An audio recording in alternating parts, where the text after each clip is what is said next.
Her smirk vanished the moment I dropped the evidence in front of her. That's the image that keeps looping in my head, like a clip I can't stop replaying.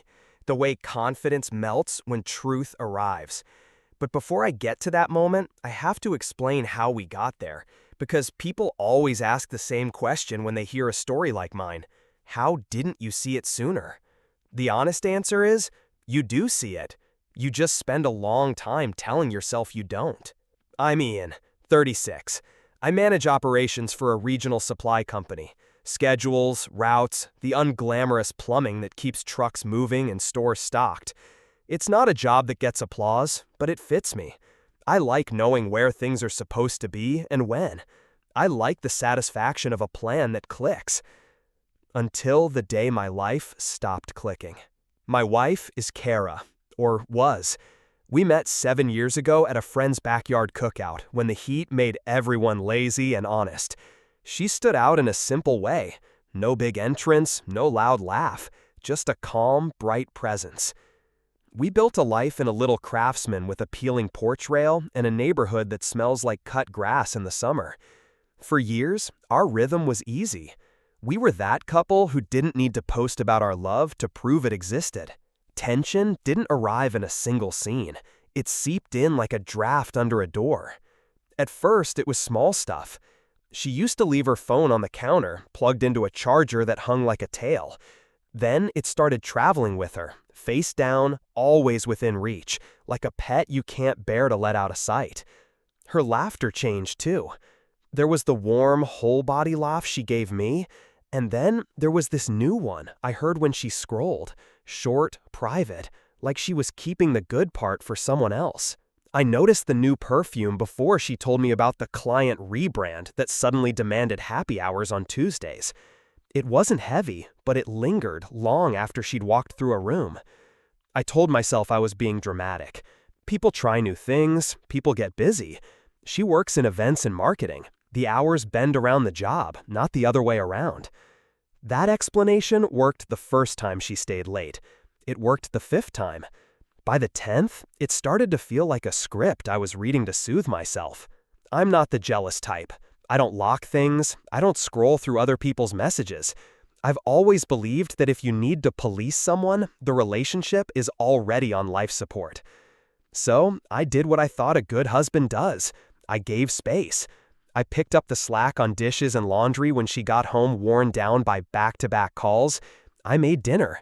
I asked open questions instead of accusations. And the more patient I was, the more absent she became.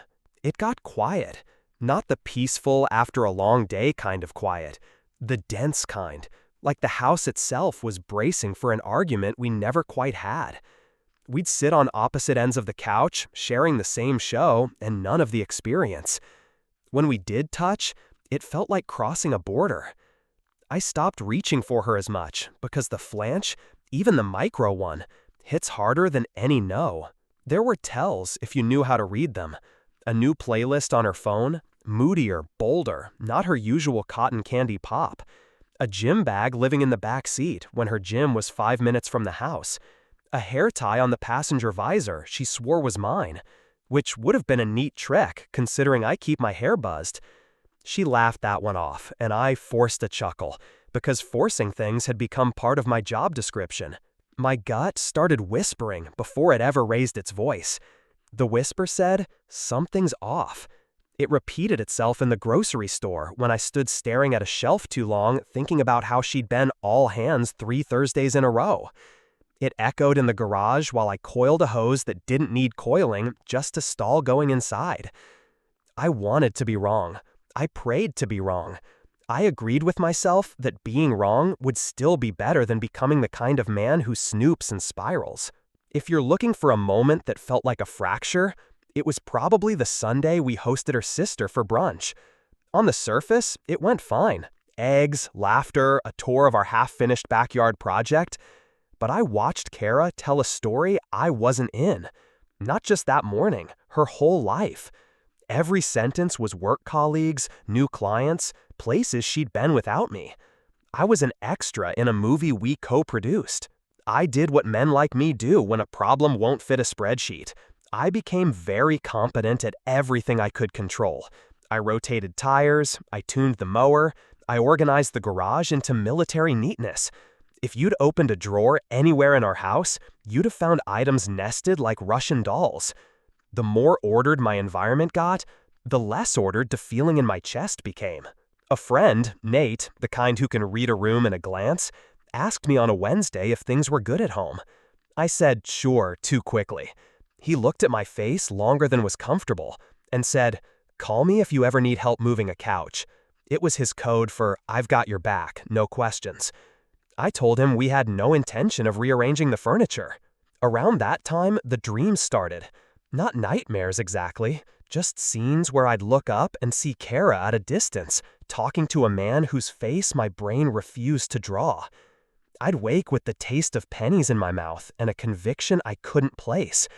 I'd make coffee and shake it off and tell myself not to be foolish. People work late, people make new friends, people change. The last part was the only one I couldn't make peace with. She was changing, and she wasn't offering me a seat at the table while it happened. If you want to know the precise measurement of tension, it is the space between a question and an honest answer. By the time I finally asked her if everything was okay, that space had grown wide enough to drive a truck through. That's where the story begins. Not with proof, not with a blow-up, but with a marriage humming at a higher frequency that either person can comfortably live in. The kind of buzz you stop hearing only because it never stops. I should have known what was coming, I guess. But love is a generous editor. It softens the edges, brightens the lighting, cuts the scenes that don't fit, until the raw footage rolls and you can't deny what's on the screen. When the distance started to grow between us, I told myself it was normal. Couples hit rough patches, people get tired, stress piles up. At least that's what I repeated in my head to make sense of the tension that hung in our home like a low ceiling. But eventually, I couldn't ignore it anymore. Her laughter wasn't for me anymore, her attention wasn't on me. I felt like a roommate who happened to share her bed. One night, after another quiet dinner where she spent more time scrolling her phone than making eye contact, I finally asked. My voice came out calmer than I expected. "Is there something I should know? Someone else?" She looked up slowly, like she hadn't heard me the first time. And then she laughed. Not nervously, not awkwardly. No, it was sharp, mocking, like I had just told the dumbest joke in the world. "Seriously?" she said, shaking her head with that smirk that used to melt me but now cut me down to size. I didn't respond. I just sat there, watching her wipe tears from her eyes as if my suspicion was the most ridiculous thing she'd ever heard. She reached across the table and patted my hand like I was a child who'd asked why the sky wasn't green. "Relax," she added. "You're imagining things." Maybe another man would have blown up, thrown accusations, shouted until his throat went raw. But I didn't. I sat there quietly and nodded. Because in that moment, the laugh told me more than words ever could. You see, laughter is powerful. Real laughter heals, unites, breaks down walls. But the wrong kind, the dismissive, cruel kind, only confirms what you already fear. Her laugh said I was right, and she thought I was too weak to prove it. So I let her believe I was done asking. But inside, something changed. I decided that if she thought my instincts were a joke, then I would stop talking and start watching. After that night, I stopped asking questions out loud. I stopped giving her the satisfaction of hearing my doubts so she could laugh them off again. Instead, I started doing what I do best, paying attention, quietly, patiently. I didn't snoop through her phone or install spyware. That's not my style. But I've spent my whole career noticing the small things that other people overlook. Shipment discrepancies, missing signatures, patterns that don't line up. And in a marriage, the patterns matter just as much. The first thing I tracked was her schedule. Kara had always been a homebody with bursts of social energy. She'd plan 1 or 2 nights out a month with her girlfriends, and that was enough for her. But lately, she was working late twice a week and catching up with the girls on weekends. I didn't challenge her about it. I just marked the dates down in a notebook I kept in my desk drawer at work. Next, I paid attention to her car. The mileage didn't always add up. She'd claim she drove to a client's office across town, but the odometer suggested a much longer trip. Again, I didn't confront her. I just wrote it down. Then came the little slip-ups. A receipt in her purse from a restaurant we never visited together. A second set of gym clothes crumpled in the trunk when she swore she'd just come back from a run at the park. A lipstick shade I'd never seen her wear. And I noticed things like that because I used to love buying her those small surprises. I became quieter at home. Not cold, just observant. She probably thought I was sulking, but really, I was gathering pieces. Every time she rolled her eyes at me for acting paranoid, I reminded myself, you don't need her confession. You just need the truth. And the truth has a way of surfacing when you give it enough time. It didn't take long before someone else noticed what I had been too embarrassed to say out loud. A friend who had no reason to lie. A friend who saw her when I wasn't there.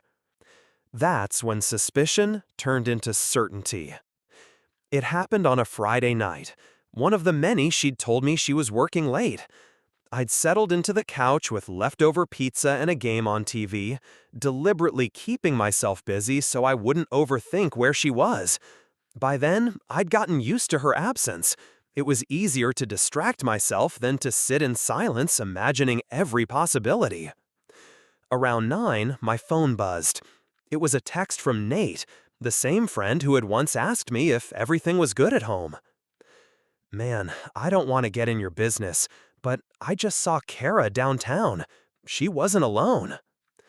I stared at the screen, my stomach tightening. My first reaction wasn't even anger. It was confirmation. The kind you don't want, but already knew was coming. I called him. He picked up right away. I didn't want to send you pictures like some gossip, he said carefully, but I couldn't just sit on this. She was at that new wine bar, The Hollow. I saw her with a guy. They weren't acting like coworkers, trust me. I asked him to describe what he saw, and he didn't hold back.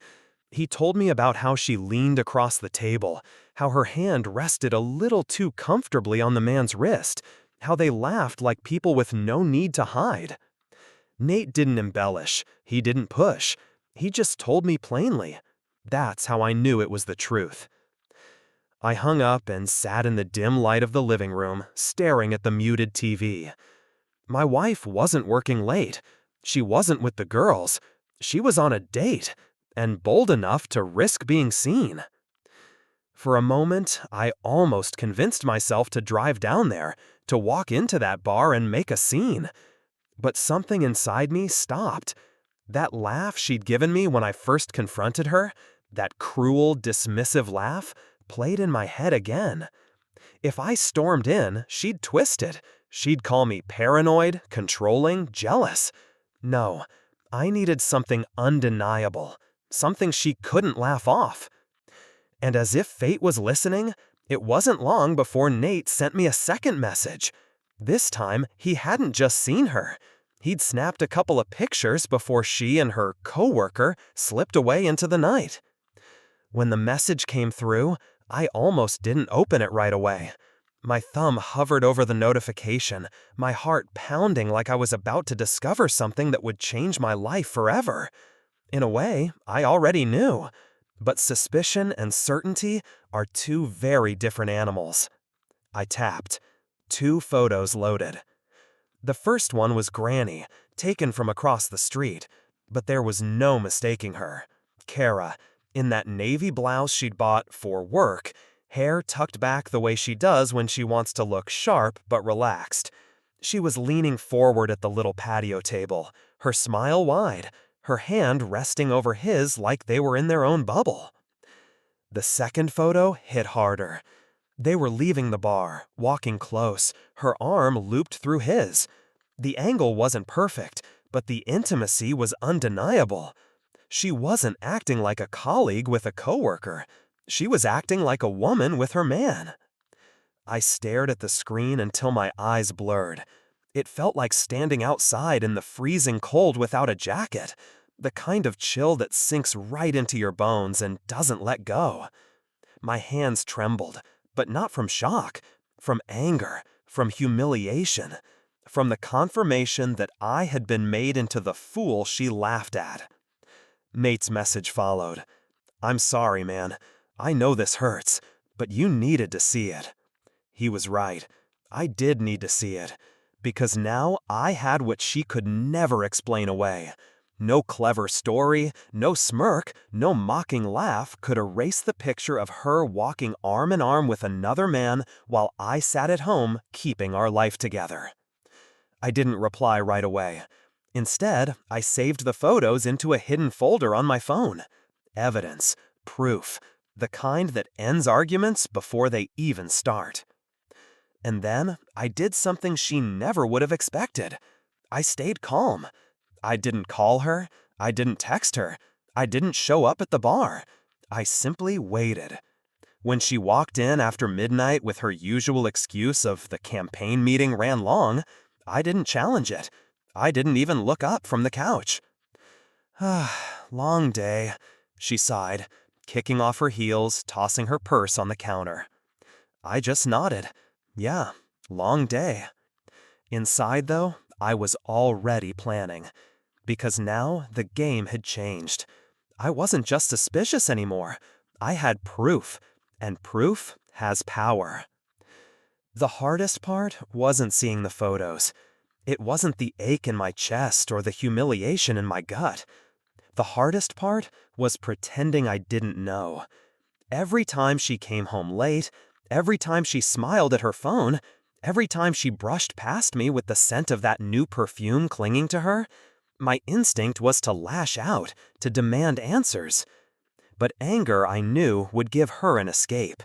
If I confronted her in the heat of the moment, she'd twist it.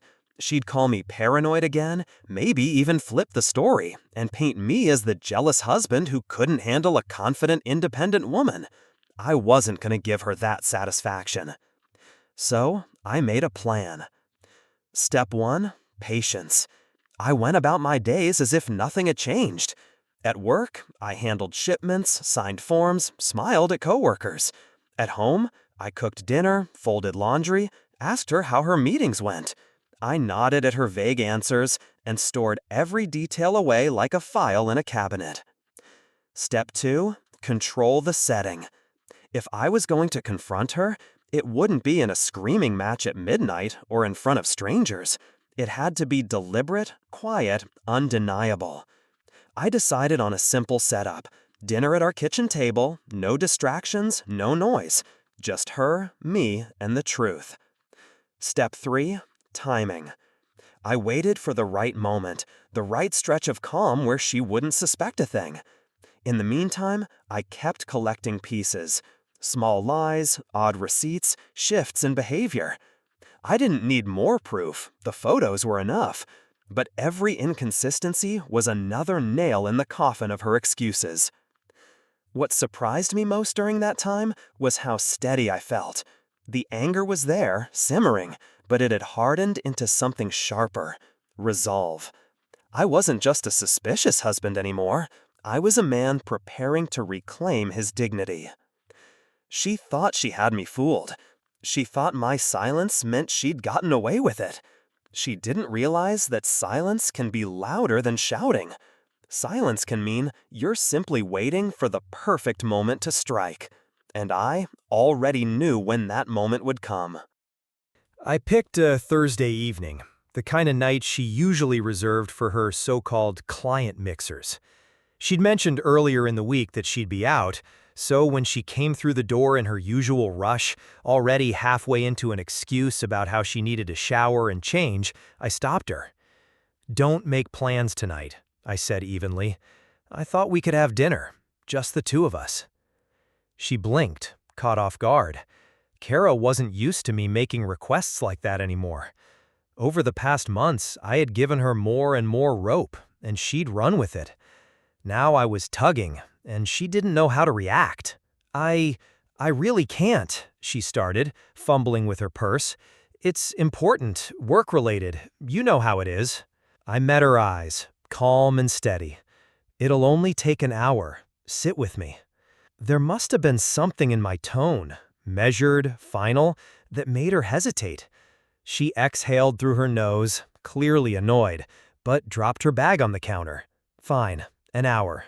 I had already set the table earlier that day. Nothing fancy, just pasta, salad, 2 glasses of wine. On the surface, it looked like I was trying to reconnect. That's what she must have thought as she sat across from me, scrolling idly on her phone until I gave her a look that made her set it down. We ate in silence for a few minutes. I let her squirm. I could tell she was waiting for me to say something sentimental, maybe a plea to work on us.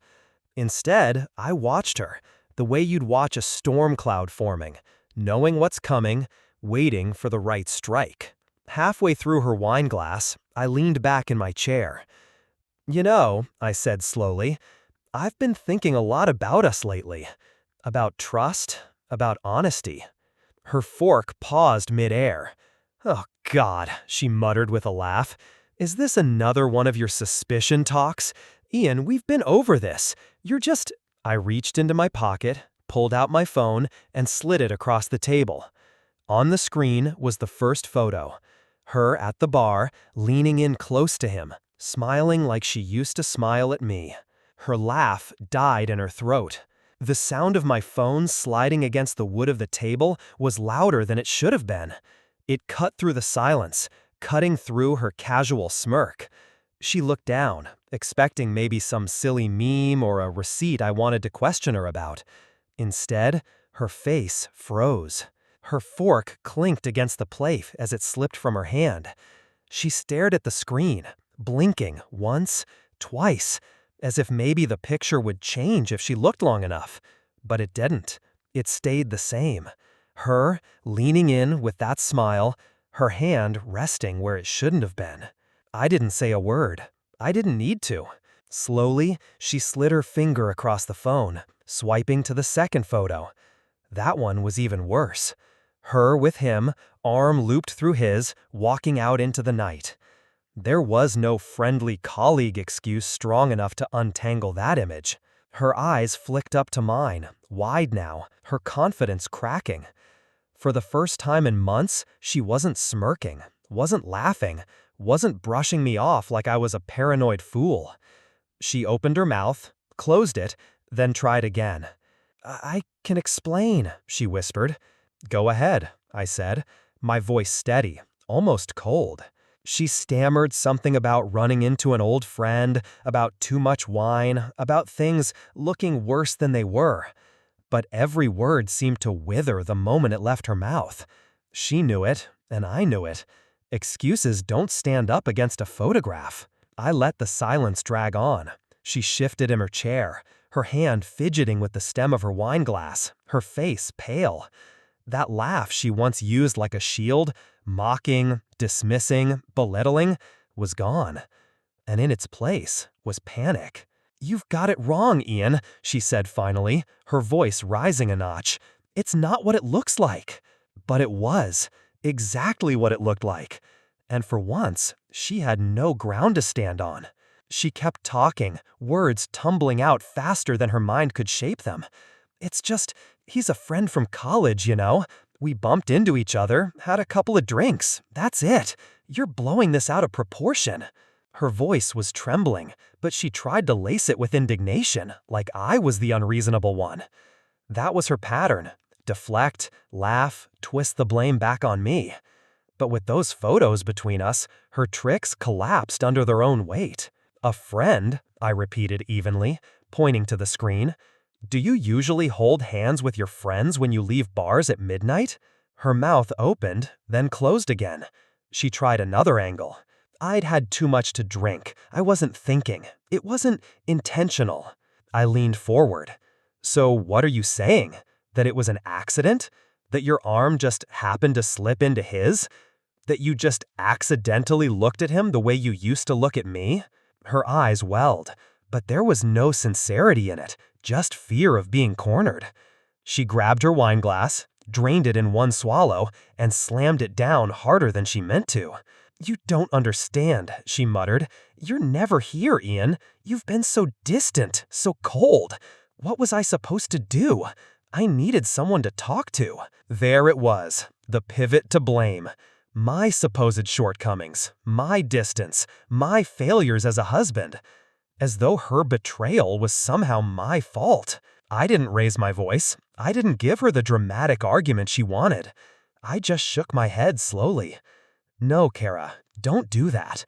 Don't make this about me. I've been here the whole time. You're the one who walked out the door." Her face crumpled at that, the last of her excuses shriveling. She had nothing left to say. No more laughter, no more smirks, just silence, and the weight of her own choices pressing down. And in that silence, I realized I wasn't even angry anymore. I was done. I sat back in my chair, watching her crumble under the weight of her own lies. For months, she had laughed at me, dismissed me, treated my suspicions like a joke. Now, the joke was over, and she was the only one left without a punchline. I slid my phone back into my pocket and stood. No yelling, no slammed doors, just quiet finality. "Where are you going?" she asked, her voice cracking, the first real fear I'd heard in it in a long time. "I'm leaving," I said simply. "I've seen enough." Her chair scraped against the floor as she shut up. Wait, we can talk about this. I made a mistake, Ian. Don't just walk away." But that was exactly what I was going to do. For years, I had fought to be heard, to be respected, to be loved. And every time I raised my concerns, she had laughed in my face. Now she wanted to talk? Now that the evidence was undeniable? "I don't need to talk about it," I replied. "You already told me everything I needed to know. Not in words, Kara, in actions." She reached for my arm, but I pulled back. There was no fire in me anymore, no desperate need to win an argument or force a confession. Just clarity. "You thought I wouldn't find out? You thought I'd keep swallowing your excuses. You were wrong." I grabbed my keys from the counter, slipped on my jacket, and headed for the door. Her voice followed me, shrill, desperate, a mix of anger and panic. But I didn't turn back. For once, I wasn't reacting to her. I wasn't dancing to her tune. I was walking away on my own terms. And when that door closed behind me, it felt like the first real breath I'd taken in years. The first night away was strange, but not in the way I expected. I thought I'd feel torn apart, restless, consumed with questions about where she was or what she was doing. Instead, I felt quiet. I stayed in a small hotel on the edge of town. Nothing special, just a clean room with a firm mattress and the hum of an air conditioner to drown out the world. When I lay down, I waited for the storm of emotions to hit me. The betrayal, the anger, the grief. But it didn't. All I felt was a strange calm, like a heavy weight had slipped off my chest. In the morning, I woke early, something I hadn't done in months. The sun cut through the blinds, and I just sat there for a while, staring at the light and breathing without pressure. No one rolling their eyes at me, no one dismissing me with a laugh, no one lying to my face. Just silence, and for once, the silence felt safe. I spent the next few days making arrangements, contacting a lawyer, opening a new account, starting the slow process of untangling a life that had been knotted together for years. It wasn't easy. Divorce never is. But even with the paperwork and the logistics, there was peace in knowing I was moving forward, not circling the same drain. Kara tried to reach me, of course. Calls, texts, even an email or two with long paragraphs about how she was sorry, how she wanted to explain, how it didn't mean what I thought it did. But the thing about proof is that it burns away doubt. Those photos were branded into my memory. There was no misunderstanding left to cling to. For once, I didn't respond. No dramatic back and forth, no chance for her to twist the knife. Just silence. And in that silence, I rediscovered something I hadn't felt in years. My own worth. I wasn't a fool. I wasn't paranoid. I wasn't the insecure husband she painted me as. I had trusted my instincts, and they had been right all along. Peace doesn't come quickly after betrayal, but it does come. And when it does, it feels like finally stepping into clean air after years of choking on smoke. Looking back now, with distance between me and that house full of lies, I realize the warning signs were always there. The late nights, the excuses that didn't quite add up, the way she mocked my questions instead of answering them. My gut was screaming at me long before the photos, but I let myself be silenced by her laugh. That was my mistake. I doubted myself because it was easier than facing the truth. I wanted to believe we were stronger than we were. I wanted to believe my wife loved me the way I loved her.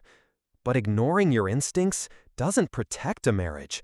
It only protects the lies. If there's one thing I'd tell anyone reading this, it's this: trust yourself.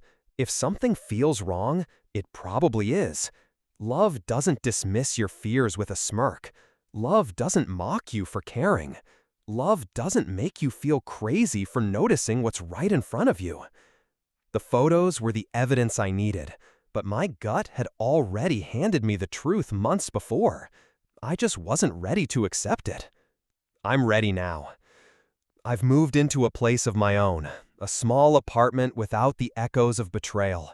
No cameras, no constant suspicion, no pretending.